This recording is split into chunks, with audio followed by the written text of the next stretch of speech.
Ready? Okay, so someone asked the question, as a metaphysician, how do you navigate the disappointment of seemingly unanswered prayers? That's a great question, isn't it? Anybody find themselves in that kind of, yeah. Read about it. Got the t-shirt? So let's see. First thing I would say is not to take it as a message that your prayer has not been answered. And be with your feelings, because if you're feeling like it hasn't been answered, there's probably some disappointment, there could be some anger, there could be some sadness. So go ahead and be with those feelings, but don't stay there. And after that, immediately come to the place that, well, it's just not answered yet. And to take a stand for, I'm demanding that this manifestation, I'm claiming that this manifestation is still here. It just might not have shown up in the way that you expected or whatever, but you take that stand and it's still here. Notice I didn't say it's still coming. I said it's still here. And sometimes I have to have a little talk with the universe about this and go, no. And Petra's said before, and I love this because she's such a Harry Potter fan. Okay, we have a few of those. Be like, well, actually, it's Lord of the Rings. Sorry, she's a fan of all of those. Okay, what are you doing here, messing up with all my stories? No, go back to what you're doing. So, Lord of the Rings, be Gandalf, and be like Gandalf at the bridge with his staff and say, no, right? And shine that light and stand in that. And one of I think the more challenging times for me that this happened was I had a mental equivalent of how I wanted the manifestation of the perfect outcome for me when diagnosed with breast cancer. I'm coming up on 5-year anniversary, cancer-free, in August. Yes. And by the way, I have to watch my consciousness because there's statistics about that. So, I stand vigil at the portal of cancer-free.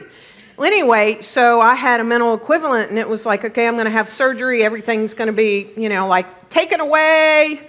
Boom, all those not so great cells, and I'm cancer-free, and my margins are great. Had the mastectomy, everything's perfect, and I don't want anybody to suggest anything after that. Like, that was it. And so the surgeon said, your margins are great, nothing in your lymph nodes, the surgery was a success, and I want you to talk to the oncologist. And so I did. And for me, I had to watch myself because that day they told me what I should do and all these suggestions, and I was like, but that's not my answered prayer. This is not what's supposed to happen. Like, I'm not supposed to be suggested to do all this. And I took a stand, and my body took a stand. In fact, it erupted while the oncologist was talking. And I took a stand for no, nothing needs to be done, and etc. And then because I took a stand that this is my mental equivalent and this prayer is answered, things came to me to educate me, to make it very clear it didn't matter what they were suggesting for my body. I was not to do anything. And I'm cancer-free. And I rose above statistics. So I took a stand for that answered prayer. So whatever it looks like, it's just not here yet. So that's what I would say. Beautiful. That is fabulous. I have a number of really quick questions. Okay. What is the annual budget of CSLDallas? Oh. Okay. It's in there. It's a quick question. That's a quick question. Our prosperity manager probably knows to the penny, but I'm going to give, it's right around. It's just over $1 million. It's not quite $1.1 million. We broke in this calendar year a budget of just over $1 million because we had a successful pledge campaign last year. Yay, we hit that goal. But the annual pledge campaign actually makes up about 70% of our entire annual budget. So the people that pledge this community and stick with the pledgers, it makes up about 70%. And we've had a lot of discussion with this with the Stewardship Corps and our AIS committee for this year. What you may not know is we were so excited that we hit that, we actually had to cut a lot out of the budget because of what's happening with our rent and things like that.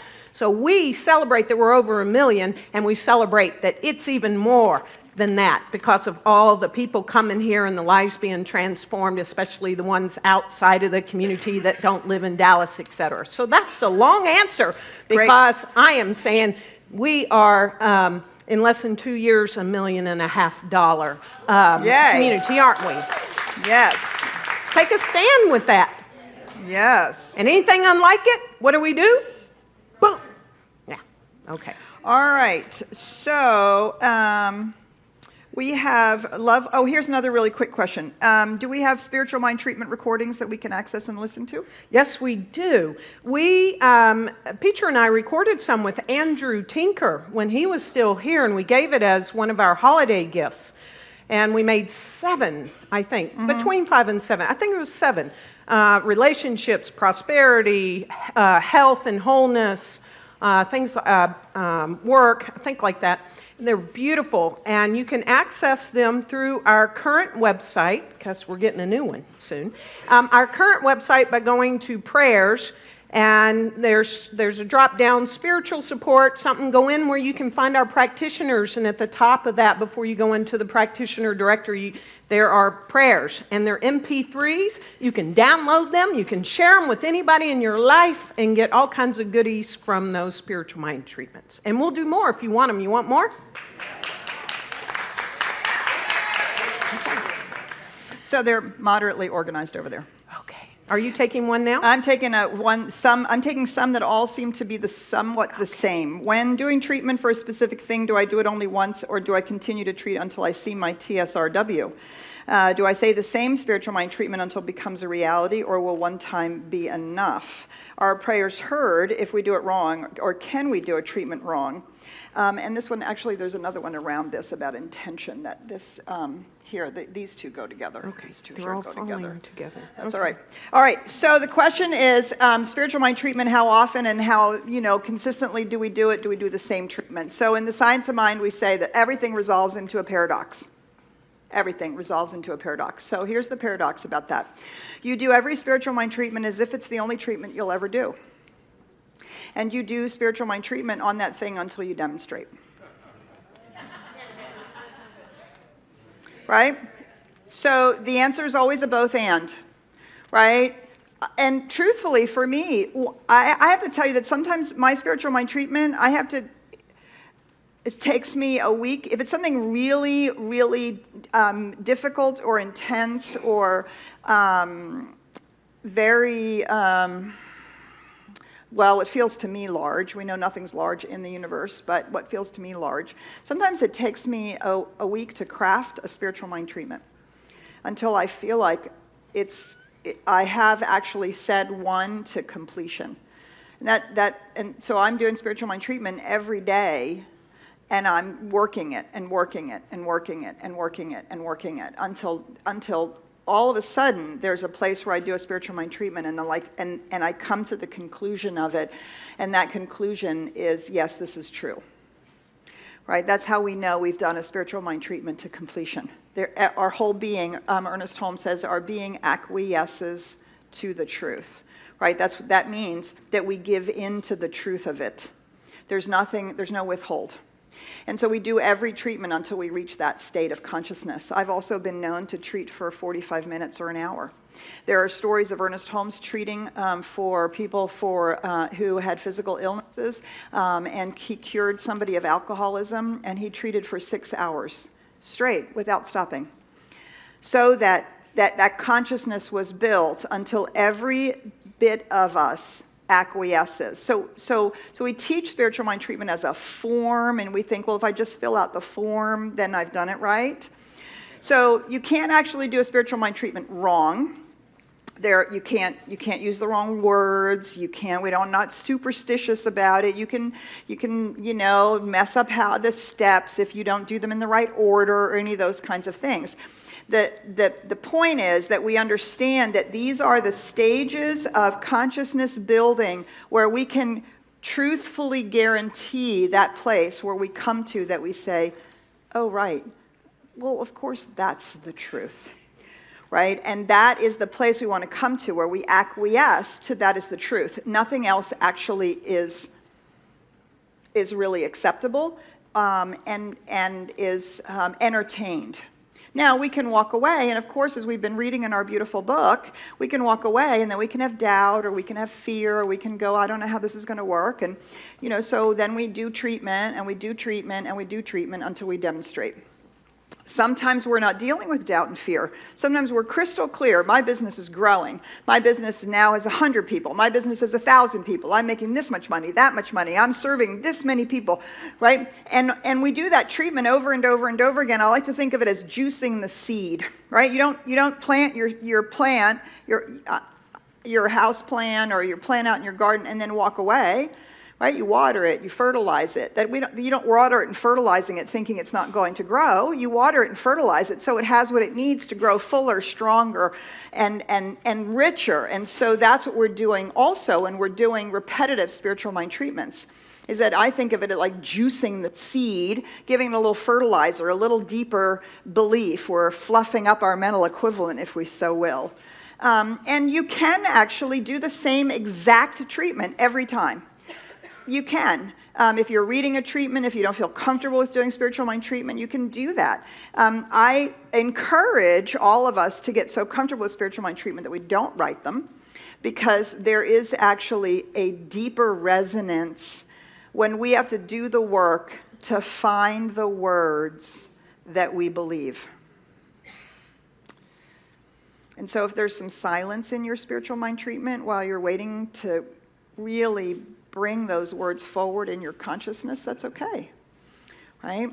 And so we continue to work with our spiritual mind treatment. Sometimes we forget along the way. That's great. That means it's already lodging in our consciousness. It's already lodging in our subjective mind. But if we think about it again, we do the treatment again. Do every treatment as if it's the only treatment you'll ever do. And treat until you demonstrate.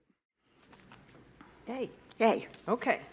Okay. So I'm going to take this one, Go. and then I'll give you one. Okay. Okay. When do you clarify your intention for spiritual mind treatment? Well, so first off, I would say in every single step. And before you even begin, when you take foundations and then you take classes from there, we say state your purpose. So you get clear. So before you even begin, get clear on what it is. And then you clarify in all 5 steps. That's what I do. And so if it's about health and wholeness, I am clarifying what I know to be true about life itself, the universe, God, as it relates to wholeness. And then in the second step, I'm clarifying that because that is the truth of life, the universe, God, then that's true of me. And then in the third step, which is realization and also declaration, that's when I really like fire in the belly, clarify this right here. And as we've talked about all month, you can either be general or specific, but you are clarifying right then. And then what a lot of people do, I've noticed when we're first getting into this, in the 4th step, what we do is we clarify all the things we don't want. Don't do that. So I'm grateful that I'm releasing all this blah, blah, blah, blah, blah, and it's all junk. It's like, no, wait, you've already clarified what wholeness. So why bring the junk in? There. So I'm grateful, I'm clarifying, I'm grateful that this is already here. Mm-hmm. Now. I'm grateful that the law, the spiritual law, works all the time. I have faith and know. And then I let it go because I've clarified. So that would be beautiful. The answer. All right. Yay. What do you got? Good. All right. So These are two slightly separate but related ideas. How does God hear me and how do I hear God? How do we connect with God is the first part of the question. How can you tell if something is spiritually guided or if it comes from old beliefs or fear? Which would, be partly how do we know that we're listening to that divine impress? And I'm not sure exactly how this one relates, but we'll see. We'll just, I don't know. Oh, did I clump it? Maybe I didn't intend to. It's all right. It's all right. It's all right. So here you go. How do we connect with God, and how does God hear me? How do I hear God? The challenge is with the way the question is constructed. You don't need to connect with God, for it is already all that you are. And I think that we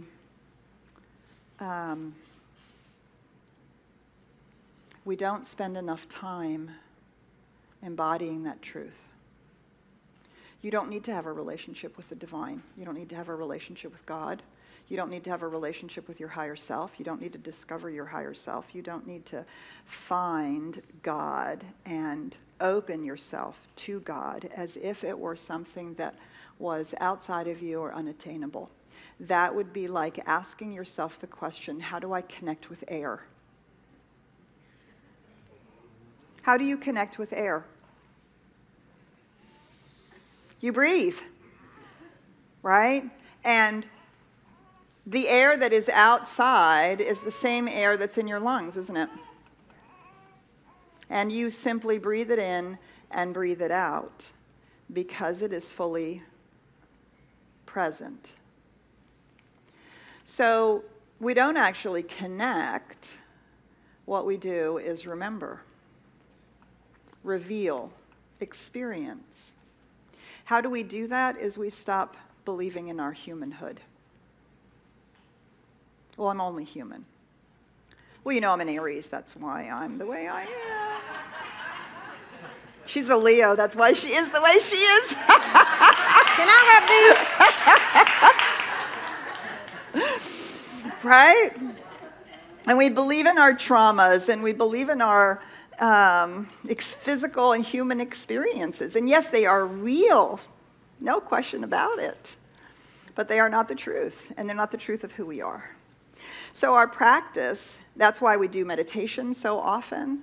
That's why we do the first steps of spiritual mind treatment, is to begin to experience that the highest God and the innermost God is one God. It's the same. It's the same. My life is the life of the divine, and it is the reality of who I am. And the way that we can hear that and know that it's coming from that place and not from our old patterns and our fears and our doubts is that I promise you that that which comes from the divine infinite reality is always expansive. It's never contractive. Now, it's also never fearful, although it may produce fear. Like, you want me to do what? What? Really? I'm just supposed to just tell the truth? I'm just supposed to believe myself whole? I'm just supposed to, what?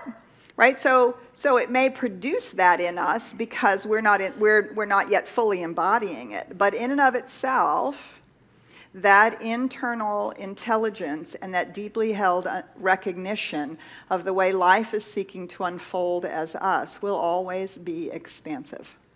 It will never be contractive. Other than that, it will not necessarily be specific because actually you provide that. You provide the specificity. Are you oil painting, finger painting? Are you working in metal? The universe doesn't care. The universe is simply being you. Life is simply being you, and you get to use whatever medium you want to express in your life, whatever beautiful piece of art you want to make your life to be. And that is our part of it. We get to actually choose and be and intent. And we can play. We can play. We can try something and go, oh, no, I don't really like that. Finger painting, ooh, messy, messy. Or finger painting, oh my God, this is so much fun, right? The universe has no opinion. So in terms of, sometimes I think we're looking for too much of that kind of information. What we need to feel is, we need to feel how the universe is the life that we are, the universe as us, is seeking to expand into life. Yay. Yay. Okay. You can answer this one too. Oh, good. Okay. After me. Oh, okay. And then here's your next one. Oh, okay. Just so you can have that in advance. All right. But you got to listen if you want to Yes. play with this I one. will. Okay. So I like this. All these questions are great. They're great. I trust we're going to get to as many as we can. So move on, Karen. Okay, thanks. All right. What is the highest mountain you have climbed, literally and metaphorically? So for me, you might have been with me, but for me, I know you were with me, but I don't know if it's your highest, was in the Swiss Alps. And that's the highest literal mountain I have climbed. We went on a climb, and I guess the good news is we didn't know how steep it was going to be and how high we needed to climb. And it was the toughest, I don't know, I think we went up easily 1,000 or 2 feet of elevation in a very short order, so much so that there were times where I felt like if I wasn't very careful, I would fall backwards. It was so steep. And there was a couple of times I was very scared, and yet we climbed it and even climbed down, which was almost as challenging, if not more, than going up, by the way, you know. But we did take in the view and ate lunch and all of that when we got to the top of that peak in the Swiss Alps. Metaphorically, I think for me, the highest mountain I've climbed is to trust the process and to have complete faith over a span of several years. I was very successful, top of my game as a sales and marketing executive, making hundreds and hundreds of thousands of dollars. Pretty much could go anywhere I wanted to after helping to build a great medical device company. And I ensured the call to be a minister, and my passion in doing that was so strong that the last 8 years of that career was not enjoyable because a vision was pulling me. And so I ensured in 2010, just before going into ministerial school, that I would be let go from a position and not work for 3.5 years while being in ministerial school. So I put all my chips on the table. I was all in. I spent all my savings. I did all of that in Oakland, California, one of the most expensive places in the country to live. And I didn't know if I'd be good at this, nor would I get the license or anything like that, much less be ordained 10 years later. And I went all in, and here I am, thriving and doing what I love to do full time with an incredible community. That was the highest mountain I've climbed because every step was a climb to stay on that path.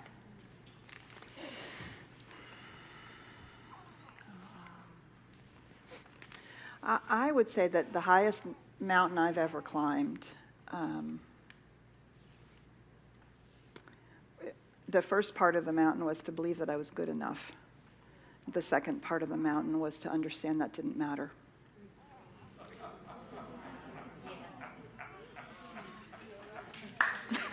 She's so deep.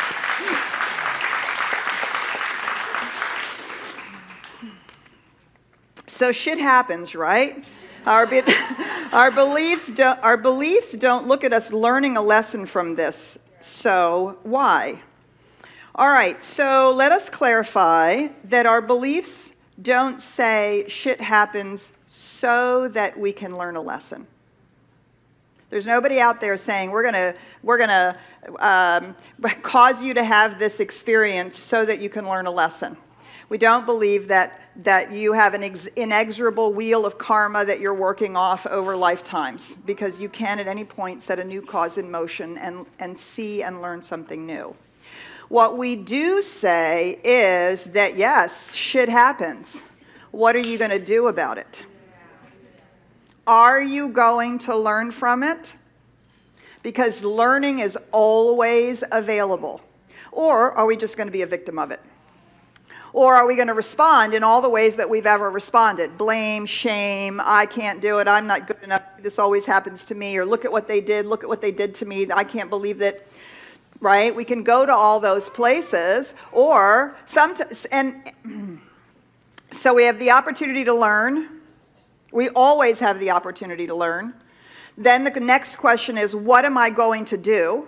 What am I going to intend now? Am I going to let this look like a delay, or let this look like a denial, I can't have what I want? Or am I going to decide that there's something new that I'm expressing or wanting to go for? And then the truth is, honest to God, we are here to express more of who we are. And when shit happens, we get to practice. Sometimes it's an opportunity to practice, and we don't want to. We think that, well, if I just learn the lesson, shit won't happen anymore.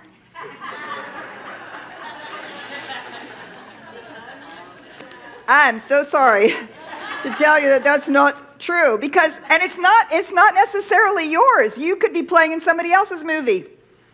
Right? We certainly create our own reality, but we are not creating the universe, nor are we creating everybody else's reality. They are doing that themselves.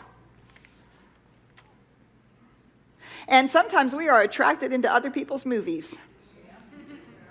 And then we have to decide, what are we going to practice? Are we going to practice saying, no, this is not my movie, I don't need to be here? Are we going to practice, how do I bring light into this situation? Are we going to practice, how am I going to stand in my spiritual truth? Because there will be boulders and challenges along the journey. It is not a long, steady uphill climb into nirvana. And it might not be that you've created it. It could be, but it might not be. It might be that it's simply an opportunity to practice standing in the truth that you know, being the truth of who you know you are, and over and over and over and over and over and over and over again, deciding where you come from. Hey, cool.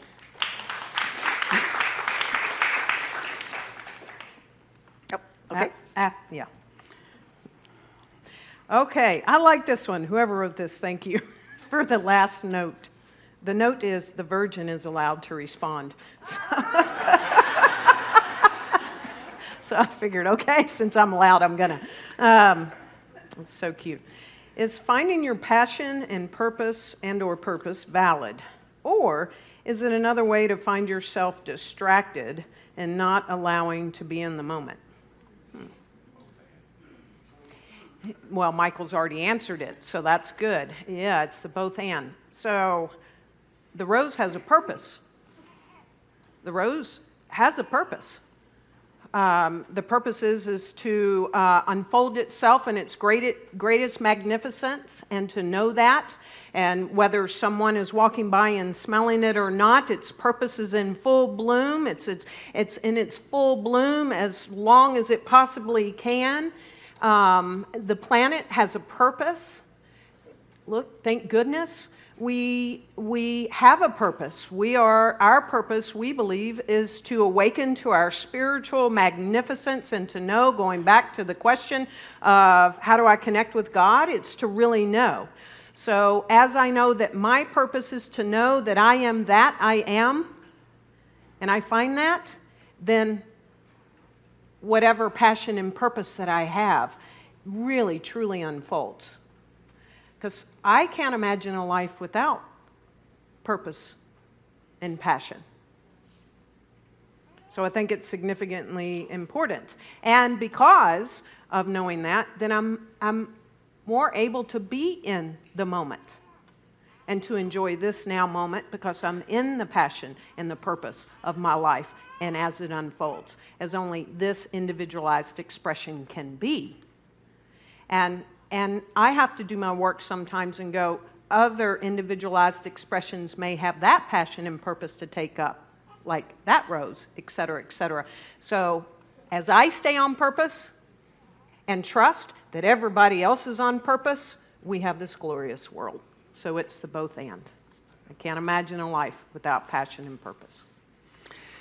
Yes, beautifully said. And just make sure that we don't think that our passion and purpose is going to fix our unhappiness. No. Right? Because when we're looking for our passion and purpose outside of ourselves and we think it's going to fill us up, that's when we're distracted. Right? Did you see everything that Karen, did you even see the hand motions she used? Right? So living from the inside out. Our passion and purpose, we live from the inside out, not from the outside in. Great point. Beautiful. Absolutely. Beautiful. Yeah. Yes, she did. Thank you. I mean, I've watched this for 5 years. I'm like, Letting how does she trust, do that? Trust. Okay, so here's... I gave her the easy one. So actually, I actually took 3. Oh, okay. Because they all have the same answer. Okay. The first one is, what do you do when you find yourself struggling on your spiritual path? What do you suggest when you take classes, do mantras, tithe, and still not see the prosperity you want to find? Why is there so much suffering in the world?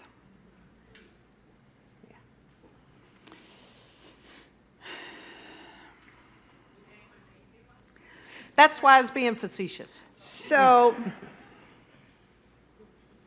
yeah.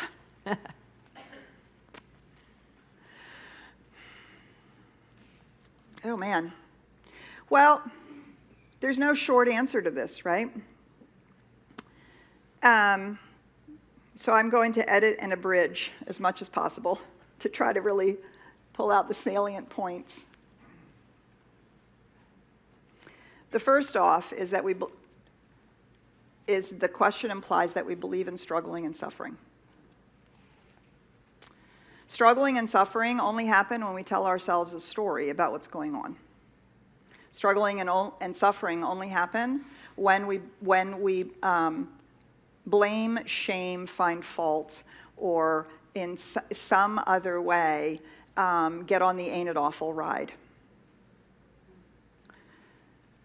Pain is pain. Pain is real. Pain is a real experience. As the other question asked, shit happens, right? And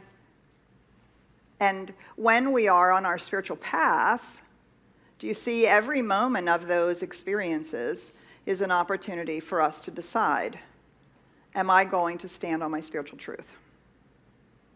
Am I going to demand that good comes of it? I may not know what that good is. I may not be able to see it. I don't even have to, and I don't have to figure it out. But I can demand that good comes of it. That there is, in fact, learning happening. And that there is something to be revealed here. And that I am available to it.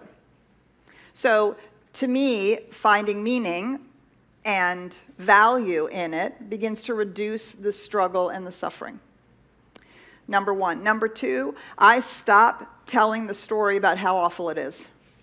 And I seek to simply tell the most clear facts without exaggeration, without a lot of adjectives, without a lot of hyperbola. Let's just see what the physical reality facts are.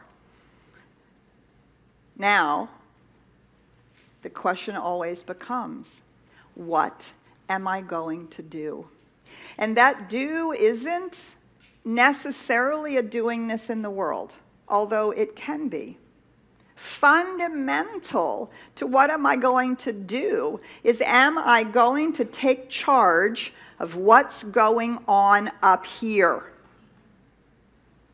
Am I going to look at this thing, this illness, this struggle, this situation in the world, and am I going to discipline my consciousness and say there is a larger truth, there is a deeper reality, and I am going to so fix my attention on that that I am going to see the way that is revealing itself.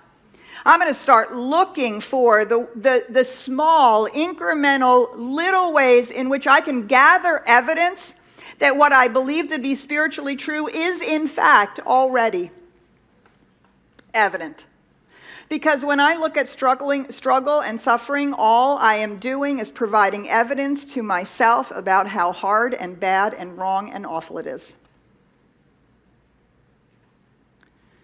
The third piece I would say in all of this is we struggle and suffer because we have our human experience. Life can be challenging and there can be pain. No question about it, our own and others. And so we are invited into compassion. Because when we experience struggle ourselves, that gives us an opportunity to be compassionate to others that are experiencing struggle. And when we see suffering, it gives us an opportunity to be compassionate because we have suffered too, haven't we? We have had those moments, or days, or weeks, or months, or years in which we forgot the truth of who we are. And collectively in humanity is waking up to the truth of who we are as in exactly the same way that we are waking up to the truth of who we are. And don't we wake up and fall asleep and wake up and fall asleep and wake up and fall asleep? Don't we know the truth and forget, know the truth and forget? Don't we act on the truth and forget to act on the truth? No, speak the truth and forget to speak the truth, right? And so just exactly as we are practicing individually, so I believe we are awakening humanity to its spiritual magnificence. And that takes practice over and over again. And those times when we don't practice the spiritual truth of what we know, that's when we make messes in our own lives, isn't it? When we behave poorly and we have to clean up the mess. When we don't do what we need to do, right? And so when we are in our spiritual work and we're doing our mantras and we're doing our tithing and we're doing all the things that we said we were to do to experience, whether it's prosperity or health or wholeness or a healthy relationship or an experience of the divine, do you see that what we're being invited into is a deeper practice of becoming?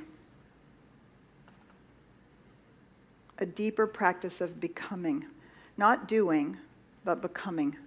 Becoming that place that knows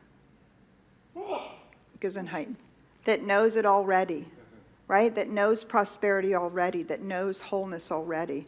So I look at what's happening in the planet, and over and over and over and over and over again, I affirm there's so many people doing so much good work in this, on all of this, and I show myself the evidence over and over and over again of cities and countries and individuals and corporations and people who are countless things, because that's the wisdom and the intelligence of the universe moving and the love moving as all of us, and that's what we're capable of.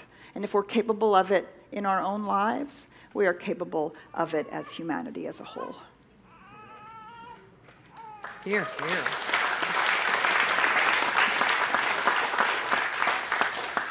I feel like we could end on that, but okay, we'll take two quick ones. Okay, two quick ones. Okay, you get to choose between these Okay, two. all right. All right, so please distinguish how spiritual mind treatment is different from prayer, if there's a difference. Well, it depends. There is a difference, and perhaps there's not. There is a difference between the two if one considers prayer beseeching and pleading and asking to something outside of myself. Many of us may come from traditions like that. I know I do, and that is not what we would call spiritual mind treatment. And spiritual mind treatment is, there are many definitions in the Science Mind textbook that Ernest Holmes uses. The one I like is to induce belief I am doing something to induce the belief within me that that which I want to see, experience, know, is here and is revealed, both on an individual and or collective. But it is not asking or begging or beseeching, and certainly or not hoping. Or hoping or wishing, hoping and wishing, and anyway, for something to happen. It is to induce that belief and to then have faith that anything unlike that is impossible. Anything unlike a healthy planet is impossible. Now, if one prays in that way of declaring, claiming, inducing belief, affirming, affirmative prayer, then it is the same. And he talks about that in our text. So for me and for many of us, having taught a lot of people, it's a journey to let go of. And it's not that was wrong. It's just like, actually, this is what the master teacher Jesus taught. This is how, if you look at it, it's all in the ancient wisdoms. So we are teaching something that's been around for a long time. The difference is, as Ernest Holmes has put it into a scientific methodology that we each can learn and put our elements in the beaker dish, and we all get results, right? There we go. Beautiful. Yay, thank you. And so for those of you who are watching this online, feel free to write a question in the comments or post it on the CSLDallas page, Facebook page. You guys are welcome to do it too, and we'll keep answering them.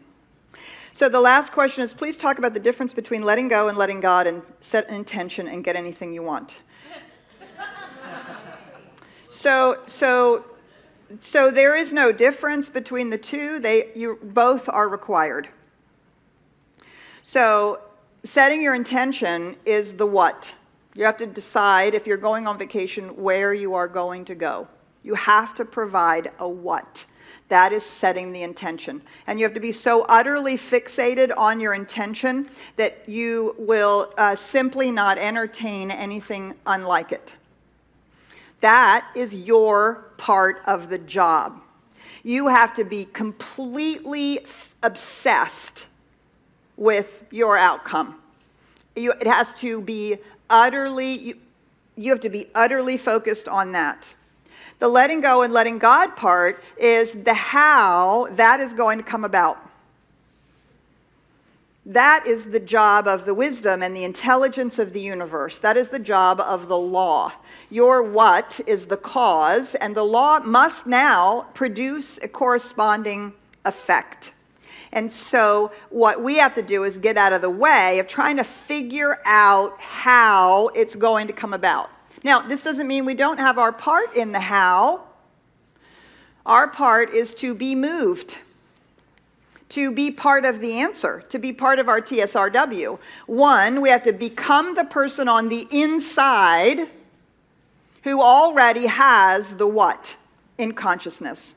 Two, we have to be willing to feel and hear and listen to those nudges, whether they're internal or external nudges that say, do this, call that person, try that, walk this way, go there, right?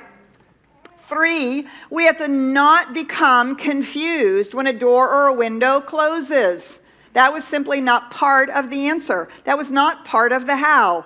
And so we just go, oh, that door closed, oh, that window closed, okay, but I am fixated on my what. I am utterly fixated on it, and nothing will move me from that. And so it's the dance. It's like the setting intention and letting go and letting the process work is the dance of directive and receptive, right? Sometimes I'm leading, the what. Sometimes the universe is leading, the how. And these two things play constantly together. It's not a one-time deal what and a one-time deal listening. Right? It's a resetting the intention, listening again, resetting the intention, feeling moved, resetting the intention, trying something, oh, that didn't work out, resetting the intention, trying something else, resetting the intention, listening. Do you see? That's the dance. These two things flow beautifully together when we're willing to dance with the universe. Beautiful. Yay. Hey. All right. Well, thank you for the questions. We also have opportunities every week that you can participate in this so that it's not when we do this once or twice a year. And that is Wednesday nights. You can come in for meditation from 7 to 7:30. And then from 7:30 to 8:30 Central Time, whether you're physically here or not, you can be on the live stream. You can ask a question. And it will get answered not only by Dr. Peter, but other people in the room, which is really cool because there's so much wisdom in the room. And if you haven't come to a Wednesday night. Or Sunday. Well, Oh, sorry. Yep, that's all right. But if you haven't come to a Wednesday night, I invite you to do that. There's like 50 people in there. We're figuring out how to come into the sanctuary soon because the meditation chapel won't hold everybody, which is a great thing. And a lot of people online. And then Sunday night from 5:30 to 6:30. It's not live streamed yet, but it's meditation, conversation, inspiration, all of that. So those are two opportunities where Absolutely. you can continue, other than classes, where you can ask questions. Oh, and Sunday morning. And Sunday morning? At Science Mind class. 9:15, also online. 9:30. 9:30. Get there early, get a seat, 9:15. All right, so we've way run over time as we usually do on this on this Sunday because your questions are all so fabulous and we really want to answer all of them or at least attempt to provide some inspiration about each of the answers. Ultimately, the answer lies within your own heart and your own mind. Yes. Right? There is a divine and wisdom, a deep and profound intelligence that is already the heart and truth of your being. It is that which is the divine as you.